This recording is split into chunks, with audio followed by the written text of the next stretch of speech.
би өнөөдөр бас нэг лайв хий гэж боддоод лайв хийж байна. Яасан бэ гэсэн чинь энэ Баянзүрх дүүргийн төрийн албаа агчид манай нийслэлийн засаг даргын хамгаалалт газрын үүдэнд одоо Батамгалангийн зараалаар захиалгаар ирж одоо жагсмар айдлаа.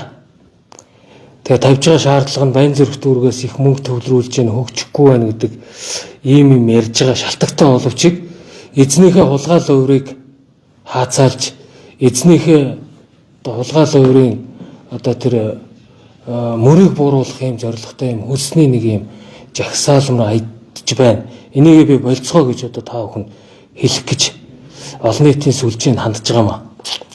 Энэ жил Баянзүрх дүүрэг 186 тэрбум төгрөгийг нийслэлийн төсөвт төвлөрүүлж өгнө. Баянзүрх дүүргийн энэ жилийн нийслэлийн төсвөөс тавьж байгаа хөрөнгө оруулалтын ажил нь 180 гаруй тэрбум төгрөгийн хөрөнгө оруулалтын ажлыг Баянзүрх дүүрэгт буцаагаад тавьж байгаа.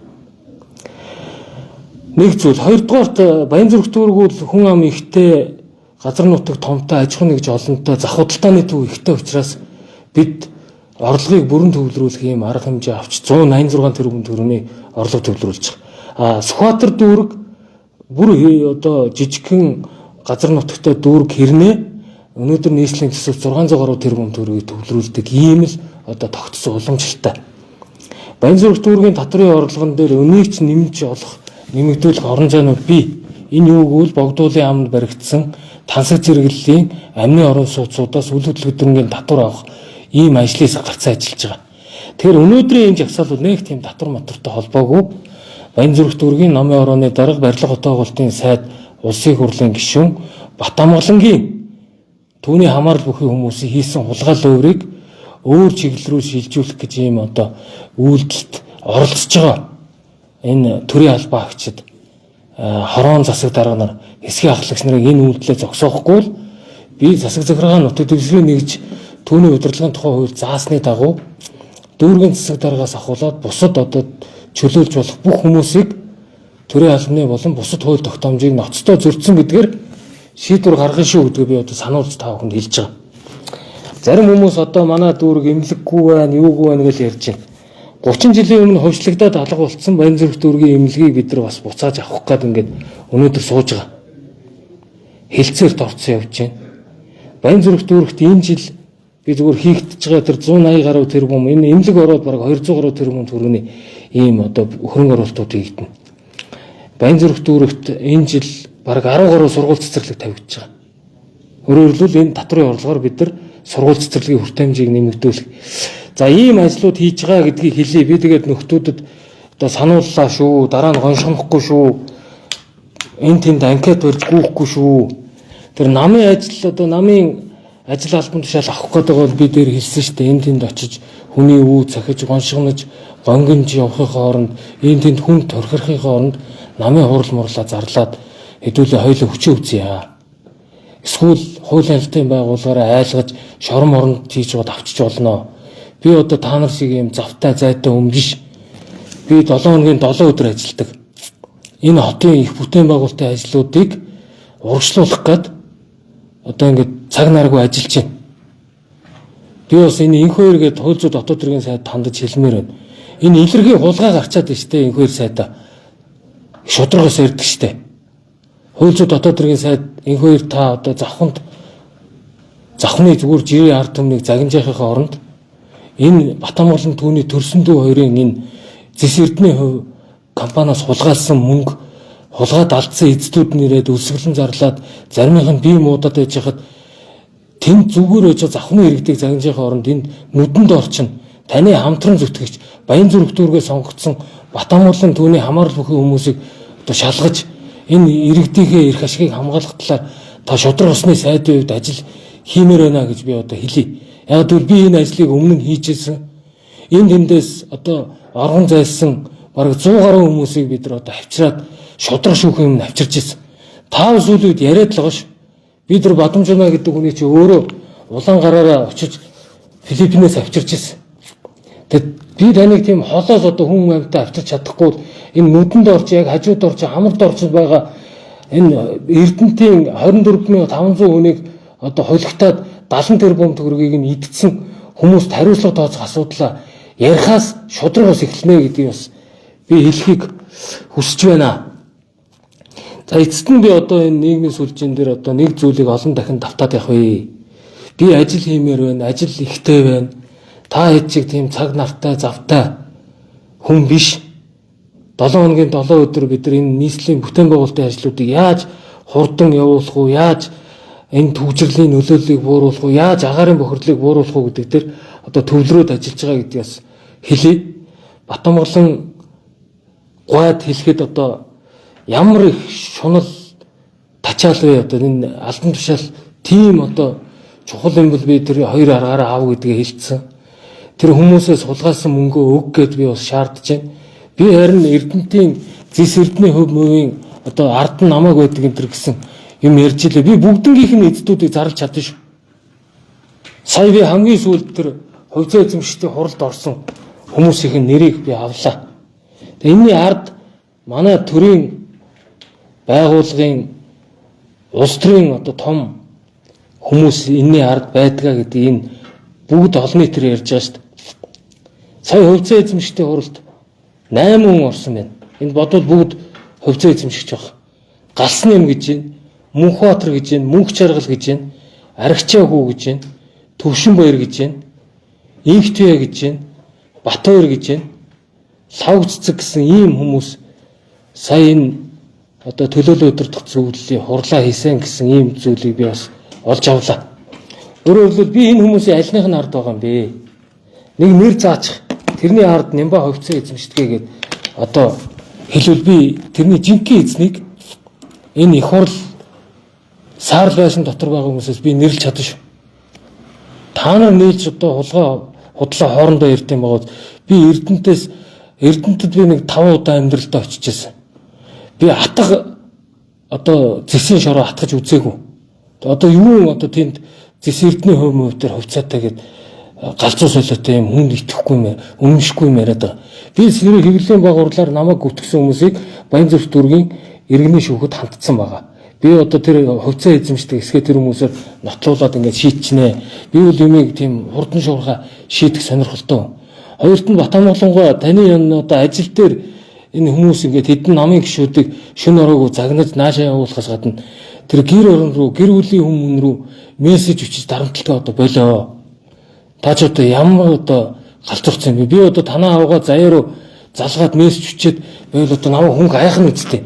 Тэгээ надтай хэрэлт мөрөөрөө хэрэлдэхгүй агуу хүмүүс рүү орж ийм солиотой зам хийсэн мессеж, доромжсон мессеж бичдэг одоо болооч.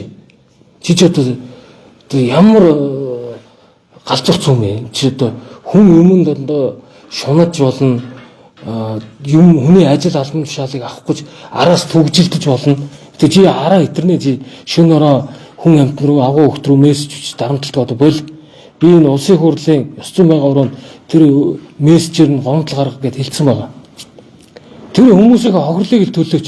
Би ямар над Эрдэнэтээс ирж байгаа хүмүүсийг авчираад жагсаагаад байгаа юм. Наад хүмүүсийг би өсгөлэн зарлага гэж одоо турхиад байгаа юм. Ямар ч одоо тийм та нартай зуурдах зав надад алга би хэлсэн шүү дээ. Энэ хавар жоохон ажлуудаа явуулчмаар байна.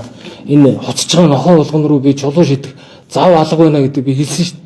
Тэгээ одоо тэнд хийсэн хулгайгаа хаацалах гээд над дээр гэж одоо жагсаалыг эх 7 хоногт би сануулж хэллээ шүү. Энэ нөхдөд дүүргийн засаг дарга, хороон засаг дарга, хэсэг ахлаас би бүгдийг нээс дараалан чөлөөлнө шүү. Засаг захиргаа нутаг дэвсгэрийн нэгжийн тухай хууль заасан би энэ эрх хэмжээ надад хуулиар байгаа. Ийм учраас би төрийн албанаас цалин аваад тэгээд Батамгалангийн хувийн компани ажилч шиг энэ тэнд одоо чулуу няслагт нь очичээдэг энэ үйлдэлээ та нар ичээ зогсоо. Тэгээд энэ Баянзүрх дүүрэг гэдэг юмыг одоо нэг хүн хувьчлаад авсан юм уу? Сая Арц намын дотоод сунгааны хуралд Батамгалан баахан намын гишүүдийг оруулсан билээ. Өөрийнхөө үеэл Ганбаатарыг Баянзүрх дүүргийн Арц намын дараагаар одоо томилуулж байгаа юм билээ. Энд чи одоо юу гэсэн үг юм? Энэ одоо жинхэнэ нөгөө одоо манан гэдэг зүйл болж байгаа үстэй. Энийг зогсоогооч. Манай намын жирийн гишүүд над руу мессеж өччихлээ шүү дээ. Арц намын Батамгалан дарга үүрэг өгсөө. Арц намын одоо цахин бүртгэлд бид нар бүртгүүлж байгаа. Тэгээд тэр Аа Ганбаатар гэдэг нөхрийг одоо Баянзүрх дүүргийн намын дарга болгож. Энэ хоёр төрсөн ах トゥ усын хүүхдүүд шүү дээ. Үеэлүүд шүү дээ. Ингэж болд юм уу? Нэг дүүргийг ан мангүй хувьчилж авч болох юм уу? Батамглаа. Би одоо өөр зөндөө юм ярьж болно. Зүгээр би яшигтаал гэдэг байгаа шүү дээ. Цагаан сараар жанжин клубт баахан хүмүүс аваад золгоод үлээ. Хувийнхаа мөнгө, намын мөнгөөр бол болно шүү дээ. Гэтэл Баянзүрх дүүргийн төсвөөс 850 сая төгрөг ахмадын ороо руу шилжүүлж байгаа тэр мөнгөөрөө золголт хийгээд идэх чинь энэ одоо ариун явдал юм уу? Энийг инхүү сайд та одоо хууль ярилцлагын одоо сэлэн мэлдгээд өөрийгөө яриад идэг энэ асуудлыг шалгаач. Жил болгон Баянзүрх дүүргийн төсвөөс ахмадын ороо руу 850 сая төгрөг шилжүүлээд тэрнгөөрөө Батамгалангаа ахмадуудад бэлгэсэлт өгөөд ингэ байж болд юм. Баянзүрх дүүрэг ядуу үнэгээ гадаа жагсаж байгаа нөхдүүд хичээж та нарт бүгд нь чи 30 сая төгрөгийн буцалтгүй тусламж үзүүлсэн байл шүү дээ. Би овг нэртэй нэр устай гаргаад хэлж чадсан шүү дээ.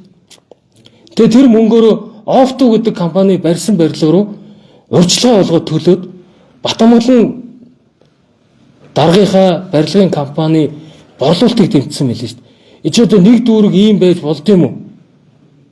Энэ асуудлыг би бүгдийг хууль ярилцлагын байгууллагад одоо хөргүүлнэ. Офто гэдэг компани улаан хооронд дахин төлөвлөлтийн газрыг авч яваад тэр Офто гэдэг компани нь манай найз Батамгалангийн хөрөнгө оруулалтын мэдүүлэг дээр өөрийнх нь бичсэн компани. Барьсан орон сууцны хорооллын борлуулалтад Баянзүрх дүүргийн хорон дарга төрийн албаагчдад тус бүр 30 сая төгрөг шилжүүлж байгаад урьдчилан төлбөр болгоод тэгээ 8% зээл тамруулаад ингээд хүмүүсээ орон сууцжуулсан байлээ. Тэр Гачууртад маш том тансаг зэрэглэлийн хаусны хорооллыг Батамгалан дарга барьсан байлээ. Та энэ асуудлаа одоо хууль ярилцлагын байгууллагад ямар мөнгөөр их үүсвэр болгож барьсан бэ гэдгээ нотлоорой. Би ч гэсэн өөрийгөө нотлоход бэлэн байгаа шүү. Тэгээ хин хин нь одоо олон нийтийн өмнө гарч ирж ингэж одоо хэрүүл хиймээрг байна. Би одоо чам шиг ямар энэ тэндээс одоо хүмүүс жагсаагаад гүйлгээд байдаг тийм ёс зүйгүй хүн биш учраас би чиний эсрэг одоо жагсаа гэвэл би бас энэ хотын намайг дэмждэг олон мянган иргэд барилга хотын уултын яамд очиж жагсаж болох л баг. Би тийм хоёрын хооронд шогийн чам шиг алей юм хийхгүй. Надад цонгны хайрхан дүүргийн хэдэн удаа сонгогдсон дүүргийн маань бас надад итгэлээ үзүүлсэн хүмүүс ингээд сэтгэлээр очиж жагсуулж жагсна. Урайлал би тийм хогийн шогийн юм хийхгүй. Чи ихний ээлжинд дүүтэйгээ тэр хүмүүсээс сулгай хийсэн мөнгөө төлж тэгжээс наад асуудал чинь намжих юм байлээ. Намжих юм байлээ шүү. 70 тэрбум төгрөгөө хулгайд алдсан хүмүүс тэгээд зүгээр та нарын толгойг хилээд байх уу? Үгүй. Хоёрт нь чи энэ баахан тэр орон сууц хаусны хорооллуудынхаа их үүсрүүдийг нотлоорой. Би өөр энийг хэлж шүү. 3 дугаар тэр одоо энэ Баянзүрх дүүргийг төрийн биш төрлийн алба болгодог одоо бол ерөөсөө ховдын нэртэй хүн болгон тэр бүх албан тушаалууд төр очсон байгаа шүү дээ. Хүн хин сайн ажил хийдэг хүнийг л уг нь хажуудаа авч ажиллах хэрэгтэй. Та бол ерөөсөө тэгээд нутгийн зөвлөлөөрөө энэ дүүргийг ховджууллаа, ховд дүүрэг болгочлоо.